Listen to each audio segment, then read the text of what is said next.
Hello friends, welcome back to my channel we learning. आज हम इस वीडियो में एकोमोडेशन के बारे में जानेंगे।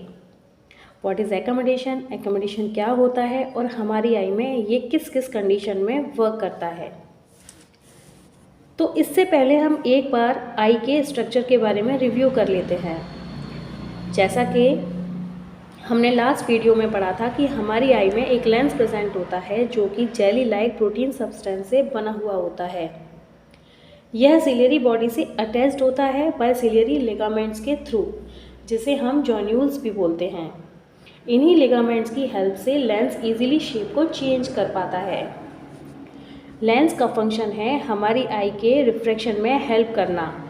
लेंस का रिफ्रैक्टिव पावर होता है 15 डायप्टर से 20 डायप्टर तक। लेंस का वर्क है किसी भी डिस्टेंस पर रखे हुए ऑब्जेक्ट से आने वाली रेज, चाहे वो पैरेलल हो या डाइवर्जेंट रेज हो, उन रेज को बेंड करके रेटिना पर फोकस करना, जिससे हमारे रेटिना पर इमेज फॉर्म होती है और रेटिना इस ऑप्टिकल सिग्नल्स को, इस इमेज को इलेक्ट्रिकल सिग्नल्स के थ्रू हमारे ब्रेन तक पहुंचाती है और हम ब्रेन के थ्रू देख पाते हैं किसी भी ऑब्जेक्ट की इमेज को। तो पावर ऑफ एकोमोडेशन को पढ़ने से पहले हम दो पॉइंट्स के बारे में जान लेते हैं। एक है फार पॉइंट, सेकंड है नियर पॉइंट। तो बात करते हैं फार पॉइंट की। तो इन केस ऑफ नॉर्मल आई, एक नॉर्मल आई जितना ज़्यादा से ज़्यादा दूर तक देख पाती है उसे हम हमारी आई का फार पॉइंट बोलते हैं। हमारी आई ज़्यादा से ज़्यादा डिस्टेंस पर रखे हुए ऑब्जेक्ट को अगर क्लियरली देख पा रही है तो वो हमारी आई का फार पॉइंट होता है और ये फार पॉइंट 25 सेंटीमीटर से लेकर इन्फिनिटी तक होता है। अब बात करते हैं नियर पॉइंट की। तो इन केस ऑफ नॉर्मल आई, यानी एक नॉर्मल आई जितना कम से कम दूरी पर रखे हुए ऑब्जेक्ट को क्लियरली देख पाती है उसे हमारी आई का नियर पॉइंट बोलते हैं।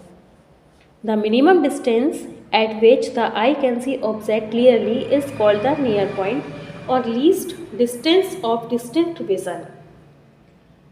For a normal eye it is 25 centimetre. एक नॉर्मल आई के लिए ये 25 सेंटीमीटर तक होता है। तो दोनों पॉइंट्स के बारे में हमें क्लियर हो गया है। तो अब बात करते हैं हम लेंस की। हमारा लेंस किसी भी ऑब्जेक्ट को अलग अलग डिस्टेंस पर देखने के लिए अपनी पोजीशन को, अपने कर्वेचर को चेंज करता है, जिससे रेज रेटिना पर फोकस होती हैं और हमें ऑब्जेक्ट क्लियरली दिखाई देता है। In case of far point, अगर हम फार पॉइंट की बात करें तो फार पॉइंट के केस में जो रेज इन्फिनिटी से आती हैं वो पैरेलल रेज होती हैं, जो कि हमारा लेंस कॉन्वेक्स शेप का होता है। वो उन पैरेलल रेज को कन्वर्स करके रेटिना पर फोकस करता है, जिससे इमेज रेटिना पर फॉर्म्ड होती है और हमारे ब्रेन के थ्रू हम इमेज को देख पाते हैं। अब फार पॉइंट के केस में हमारी आई में present ciliary muscles relax position में आ जाती हैं, यानी जब हम कहीं दूर की चीज़ को देखते हैं, दूर के ऑब्जेक्ट को देखते हैं, तब हमारी जो सिलियरी मसल्स होती हैं वो रिलैक्स पोजीशन में होती हैं। सिलियरी मसल्स के रिलैक्स पोजीशन में होने से लेंस का कर्वेचर थिन हो जाता है, यानी लेंस फ्लैटेंड हो जाता है, जिससे फोकल लेंथ इंक्रीज हो जाती है और डिस्टिंक्ट ऑब्जेक्ट को हम देख पाते हैं। फोकल लेंथ इंक्रीज होने से इमेज रेटिना पर फॉर्म्ड होती है और हमें इमेज क्लियरली दिखाई देती है। अब बात करते हैं नियर विज़न की, यानी in case of near vision near object से ऑलवेज डाइवर्जिंग रेज निकलती हैं, जिन्हें बैंड करने के लिए हमारे लेंस को मोर कर्व होने की ज़रूरत होती है, अपनी शेप को चेंज करने की ज़रूरत होती है। तो इस कंडीशन में सिलियरी मसल्स कॉन्ट्रैक्ट हो जाती हैं और इनके कॉन्ट्रैक्ट होने से जॉन्यूल्स का टेंशन रिलीज़ हो जाता है, जिससे लेंस का कर्वेचर बढ़ जाता है।